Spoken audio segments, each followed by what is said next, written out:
Mm. Hey all, Jean here. Welcome back to my channel. And if you haven't been with me here before, thank you. Please subscribe and like my videos. Um, yeah, so why are we here?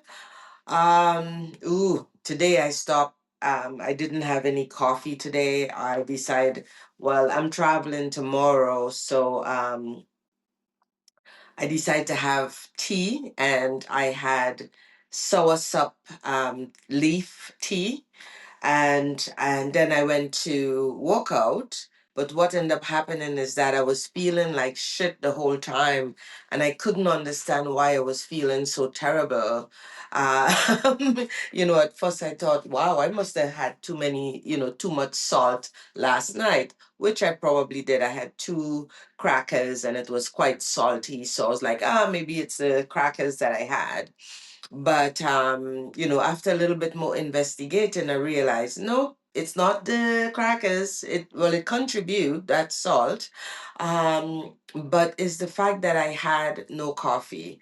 And the thing is, I'm not a big coffee drinker. I usually just have one cup of coffee.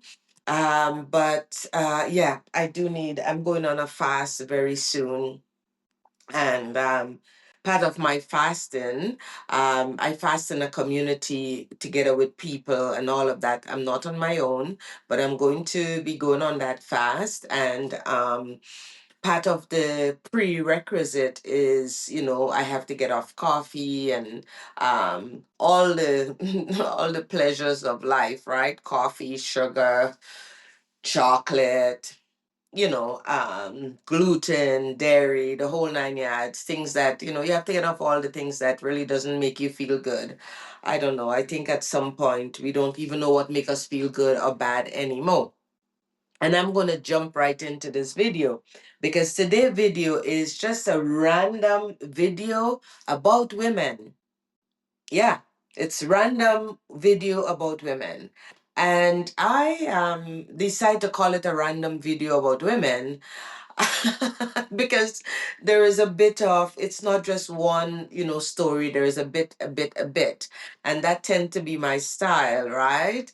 So this morning I was looking at Instagram, and was it this morning or yesterday? I can't remember if it was today or yesterday. And um, Sharon Stone were talking about the movie Basic Instinct, and something that she said totally floored me. And I mean, it took me out, and honest to God, it just took me out. Like, so she said for the movie Basic Instinct, she made $500,000, right? So $500,000, that is $500,000. She only make $500,000 for the movie Basic Instinct. But her co star, author Michael Douglas, Michael Douglas, Michael Douglas, her co-star Michael Douglas, he made $14 million. Yeah, let that sink in for a moment. Let's just sit here with that for a moment. Yeah, so they did the same movie, and because Sharon Stone is a woman, I am on her side. And not only that I am on her side, I have the sense that she worked harder than he did. Because really, let's face it, she's a woman. She it's a big movie. She put all her time and effort, and I would guarantee she works a lot harder than he did. He just had to show up with his goddamn charm, right? And everybody fawning over him, and he makes $14 million. 14 million, and she only make $500,000. $500,000. So basically, Michael Douglas made one 13.5 million dollars more than she did. Yeah. I don't even know what to say about that. I don't even know how to treat that, to be honest with you, because to me, that is ridiculous, right? That is ridiculous. And that happened, a couple years ago when they made the movie Basic Instinct. It must have been in the 90s or, yeah, I'm sure it is a 90s movie, that movie. But that takes me into listening to a podcast with Oprah and the woman that was caught on the jumbo what they call it, the jumbotron, the jumbo thing when Coldplay had their big concert, right? This woman was caught, it was assumed that she's having an affair with her boss. And everybody knows about it because let's face it, the amount of people that watch it, the amount of memes that was out there, the amount of judgment that was cast upon this woman. She was called all the names, all the names. I have been called all those names too, but Jesus, I mean, I wasn't on a jumbotron. I was just, a young woman in the Caribbean, a little nuts, right? Yeah, but they called her slut, they call her whore, they call her um home wrecker. That is always a good one, the home wrecker. And before I even go on from that, here's what I want to say about this whole thing about home wrecker. It's not the other woman that wrecks your home. I don't know why as women we walk around blaming women for the affair that our husband may or may not have, blaming the other woman for your man sleeping out, your man, haunting you, or um, you know, going with other women. Why are we always blaming the other woman? Because we think that she should know, she shouldn't take another woman man. Listen, women, in all the freaking divorce court episode, women, in all the divorce court episode, women, like, listen, it's not the other women. Basically, I think we forget what a how easy it is for women to have a bad name. Like, I think we forget. I think we crucify, and I'm saying we because I'm including myself. I stopped judging women when I realized that the only person I'm judging is myself. So I'm not here judging. I'm just here opening and making a statement and having a conversation about the things that I am thinking. It's just random, and it's not really random. It's just like, what the actual F are we doing? Right? It's not the other woman. It's what your husband, your fiance, your man is telling the other woman. You know, it's what he is telling the other woman. And men is very good at that because they tell the other woman, oh, I no longer sleep with my wife. We don't have anything in common anymore. And we don't have anything in common anymore. So, I'm going to get a separation. Guys, like, as women, most of us has been there. We have gotten that kind of chat and we still fall for the men. It's not really the other woman responsibility. So I'll tell you a story. I remember, in the early days when I start going back to Grenada for holidays. So when I came to Canada, I stayed for 5 years before I actually even remotely went back to Grenada on holiday. Now, the first time I went back to Grenada on holiday, I can tell you exactly, I was turning 30. So I have left Grenada more than 30 years now. I've lived in this country for more than 30 years now. And it was around just before my 30th, it was around my 30th birthday. I think I went back and I stayed for a period of time. It was my first time back in Grenada. And I remember I had a boyfriend there. I met this really lovely Rasta man there. Not the person that I'm married to right now, but this guy that I met, he became a lifelong friend. Like, he is still my friend. He's the only man I know that me and him has been able to be such good friends. But it didn't really, he has always loved me. We talked about probably one day, kind of getting together and being a couple or whatever, but there was just talk because this guy was just he is a beautiful, beautiful man. And I met him actually in the sea. We were on the beach, but I was in the water, so I was already in the water, and he came in the water and started talking to me. And we both live on the same hill, so we were talking and just kind of conversing around that time. Even though I was on holiday, technically I picked up another lover. Yeah, I picked up a foreign. I was seeing some foreign man, but this young man that was from Grenada, he was a much younger man than I am. Like, yeah, he was younger. And anyways, he wanted to pick me up. And when I say pick me up, he wanted to have something with me. So we became friends.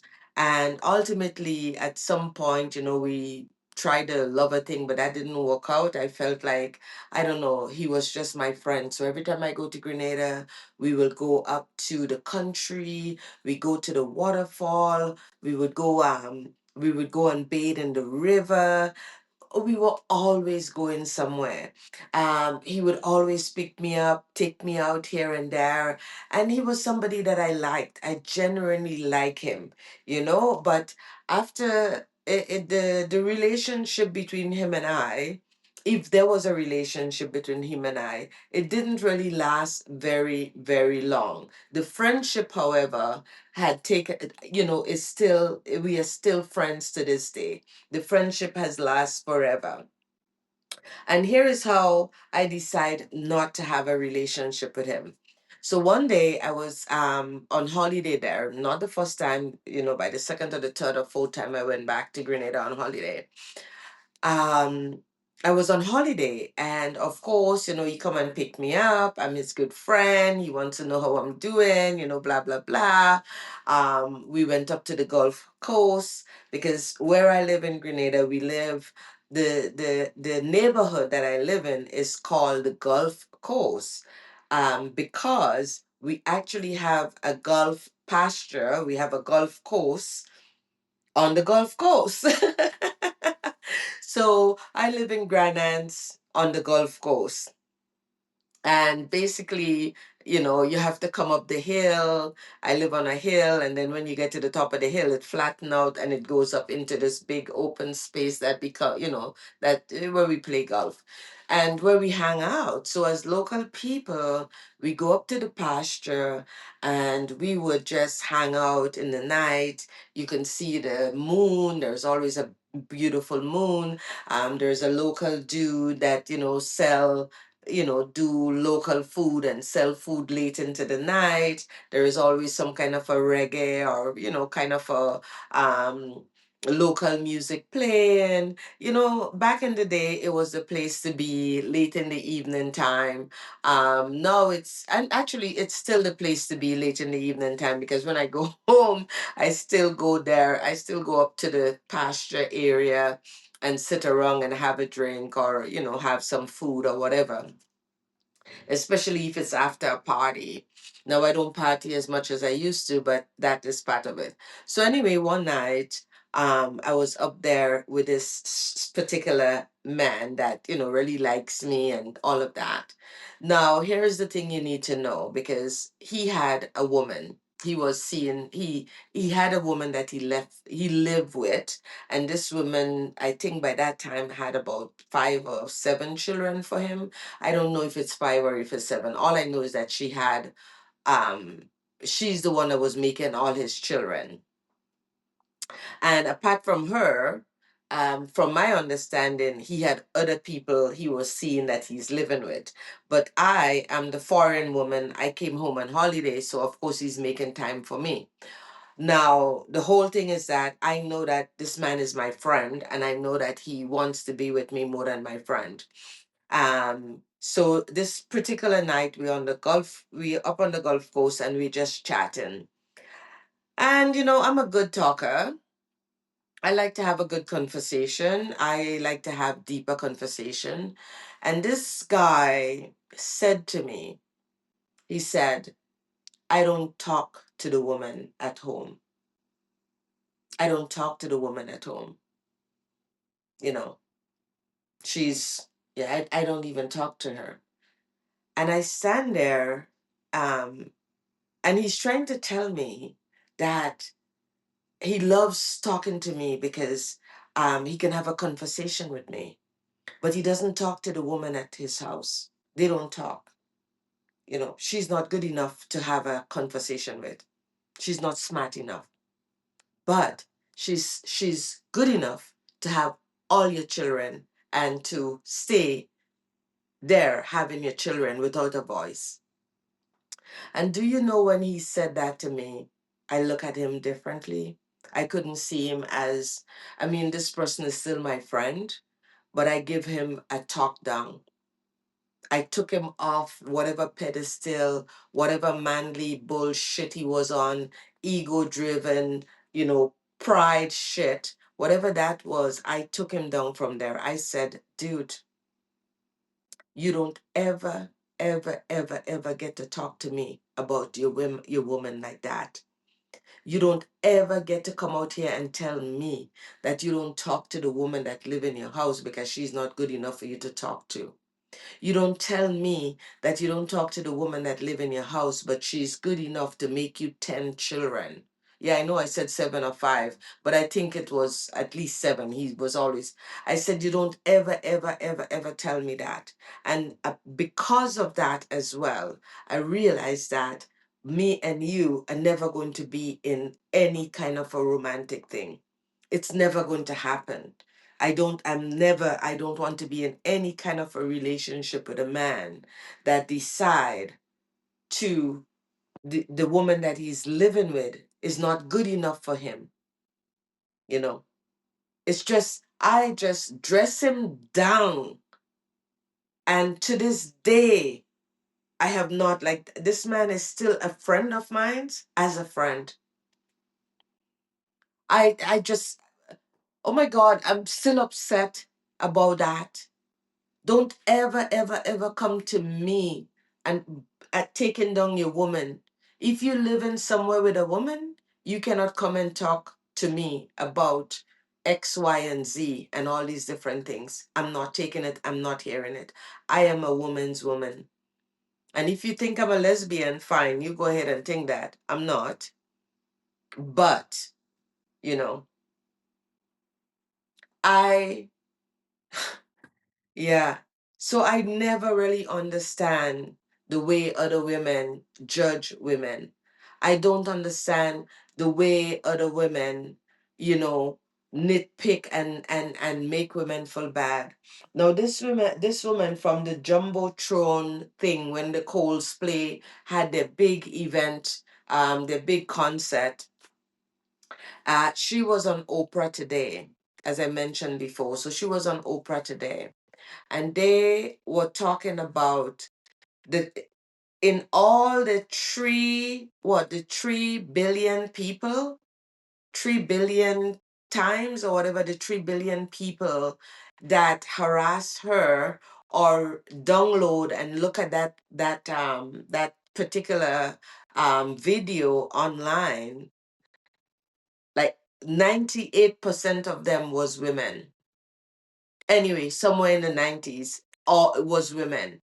Women judge her, women surround her car and call her names. She got death threat.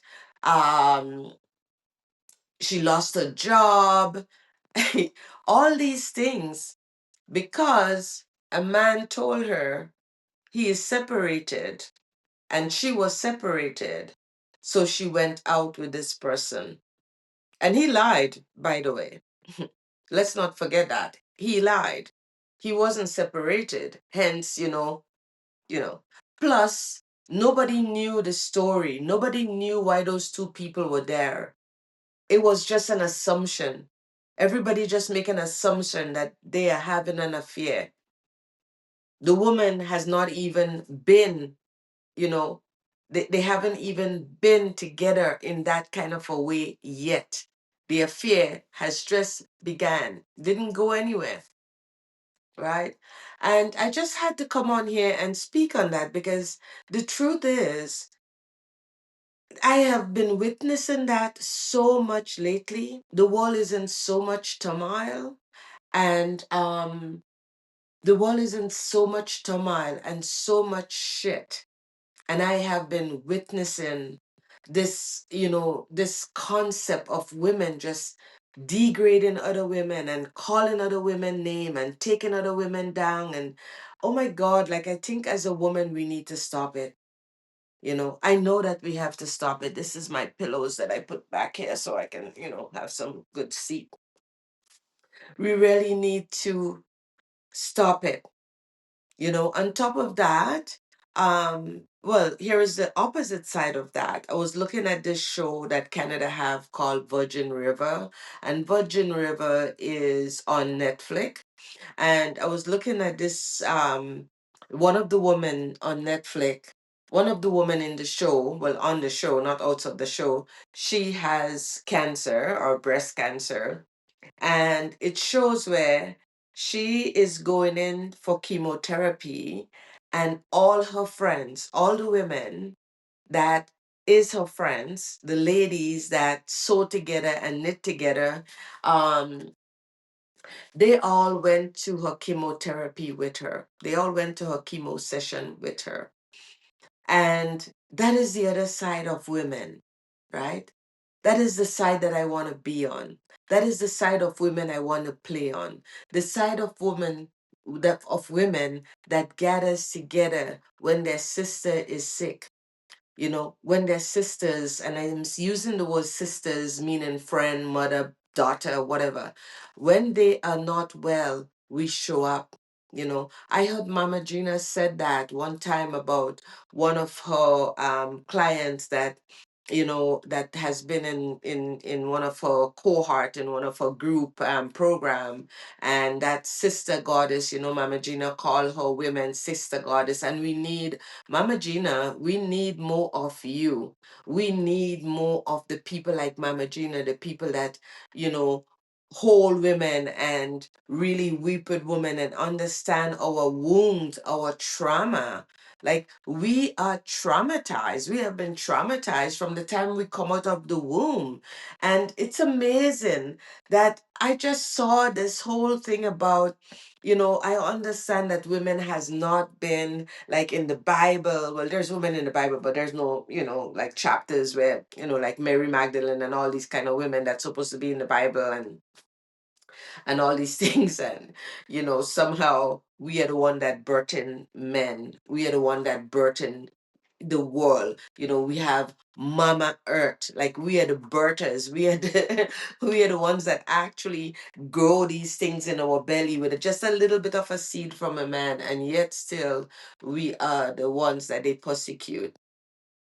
But Mama Gina was saying that, one of her person that in her sister, one of her sister goddess, had cancer before, and she went through it on her own. But when the cancer came back, every single person, all the other women in that group, took turn going to look for this woman. Tomorrow I'm leaving to go to Toronto, and I'm flying to Toronto because right now I'm in Alberta. So I'm flying to Ontario, technically. I'm going to see a friend of mine's who has stage 4 breast cancer. And the truth is, I could put this off and say I'm not going to go until the end of the year. I don't know what's going on at the end of the year. What I do know is that I'm starting my job next month, back next month, and next month meaning April. And I do know when I start my job in April, end of April, I am going to be in this job until October. So I don't have any time between that time to go anywhere. you know, and I understand that I have some time now. And I only got this news in January, so, and you know, we are really far apart now. Do I want to get up here and take a plane and, you know, spend all this money to visit my friend?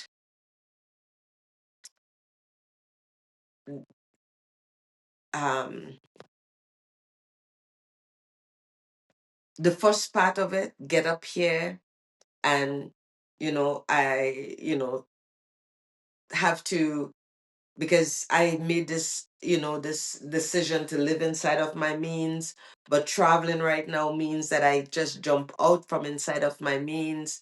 Do I want to jump outside of my means to do that? No.